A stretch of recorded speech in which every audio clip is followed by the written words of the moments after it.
friends, welcome to day 30 of Genesis. Today we are looking at Dinah and the Shechemites is what my Bible calls it. But we're just looking at a little incident that happens with one of Jacob's daughters, actually named Dinah. So basically Dinah goes out, and it says that she goes out to visit the women of the land in verse 1. One thing that I read said that this meant she would have been alone. But regardless, when Shechem, the son of Hamor, a Hivite, who was the ruler of that area, so this is the prince, it says he saw her, he took her, and raped her. One of the other translations that I had used the word violated, humbling her, making her submit, all that kind of stuff. What I find interesting is that this dude throughout the chapter, it seems like he really loves her. So only one of my resources says Dinah may have consented to this, but regardless, that was like a big deal back then. But in verse 3, we do see here it says, his heart was drawn to Dinah, daughter of Jacob. He loved the young woman and spoke tenderly to her.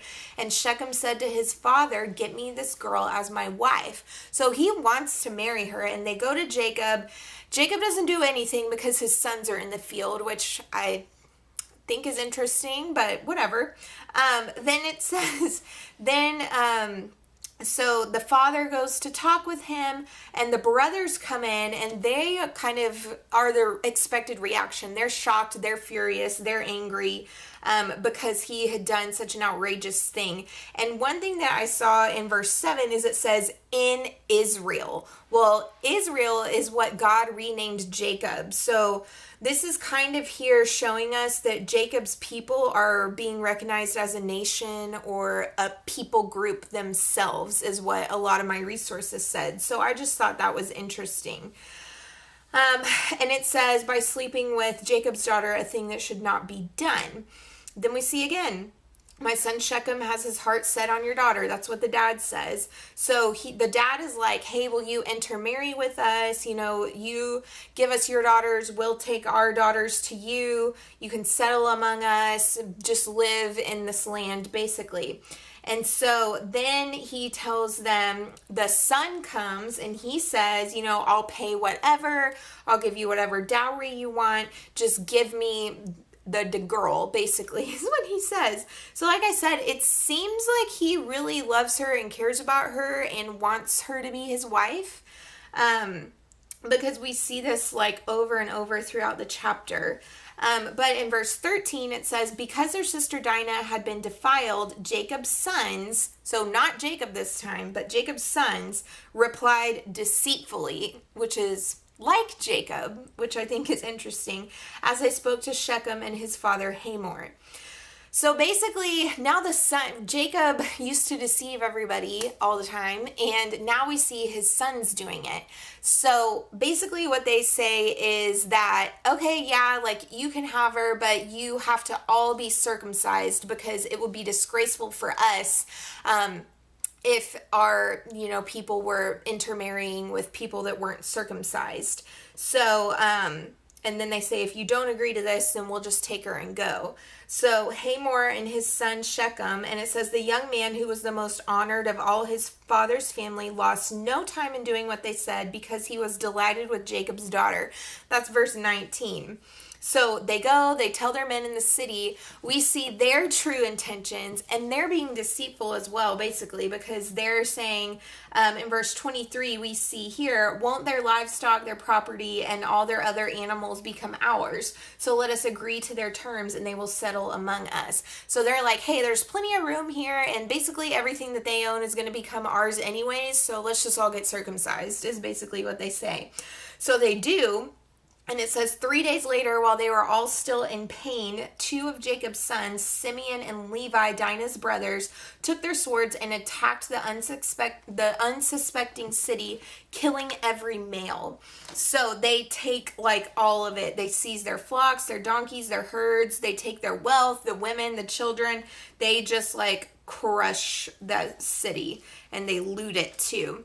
And we see that eventually when Jacob is blessing his sons, we see that he really is angry about it.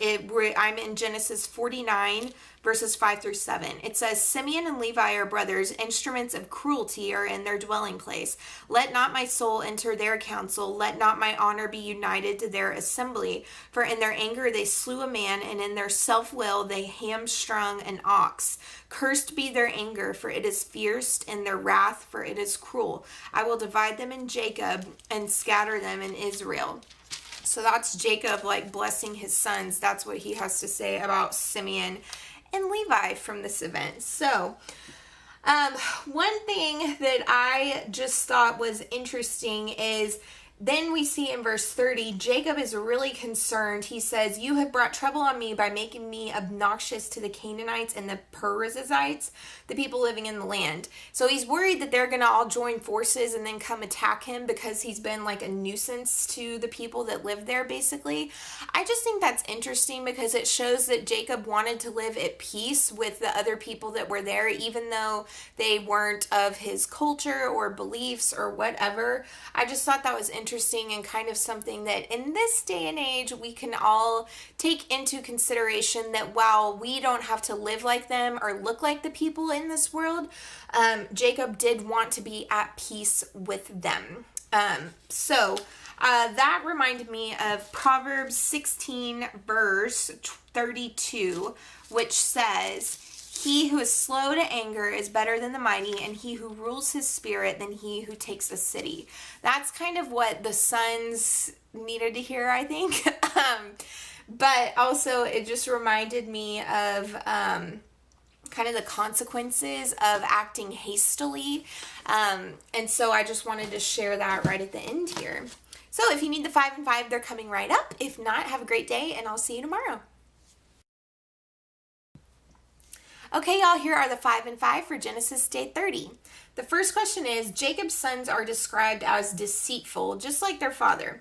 What does this tell us about our character being on display for others to see? Question 2 is, no one is truly honest in the promise between Jacob's family and Shechem except Jacob. What does this show us about the power of God in his life? And then question 3 is, how do you think the power of God is evident in your life? Question 4 is, Simeon and Levi ultimately lose out on their father's blessing because of their rash actions. What does this show us about being quick to anger? And then question 5 is, read verse 30. What does this verse tell us about Jacob's desired relations with the other countries around? What sort of example does this set for us to relate to our own world? That was a 5 and 5. Y'all have a great one, and I'll see you back tomorrow.